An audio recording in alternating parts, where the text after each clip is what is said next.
One of the great sages of the Talmud, Rava, gives some advice to the men of the city of Machoza. He tells them that they should honor their wives so that they'll become wealthy. Now that's a little strange. Why didn't he just say, honor your wives because it's the right thing to do? We all know, happy wife, happy life. I remember before my first two sons got married, I sat each of them down and told them that up until now, the two most important people in your family to you were me and your mother. But now, beginning with your wedding, that's no longer the case.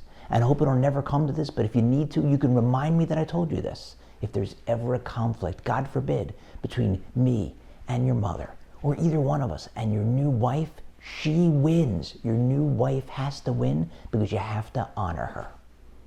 In contrast, before each of my two daughters got married, I just prayed and prayed and prayed. Please, let each of these guys take care of my daughter. And so far, so good.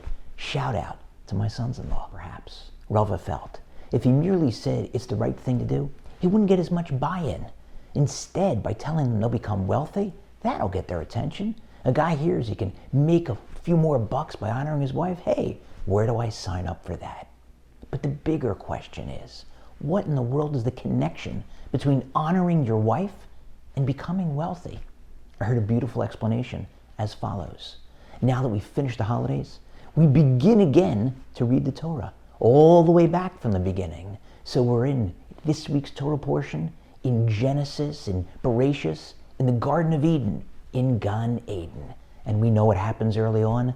That snake convinces the first woman, Eve, Chava, to eat from the forbidden fruit.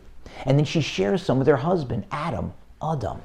And God appears and gives each of the actors in that story a punishment, a consequence of sorts. He tells the snake from now on, you're going to slither on the ground. He tells the woman that from now on, pregnancy will be difficult and you'll desire your husband, but he will rule over you. And he tells the man, it's not going to be easy anymore. You're going to have to earn a living through the sweat of your brow.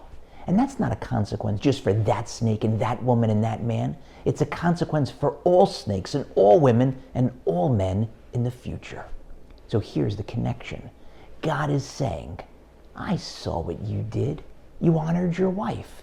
Instead of ruling over her, you reduced that punishment that I gave her. You know what I'm going to do? Since you treated her properly, treated her well, I'm going to reduce your consequence. I'm going to make it easier for you to earn a living. Less sweat off your brow, more wealth.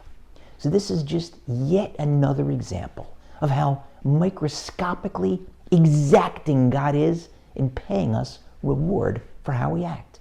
Not just for how we act towards Him, obeying His commands, the ones that govern our conduct between Him and us, but also rewarding us for how well we treat each other.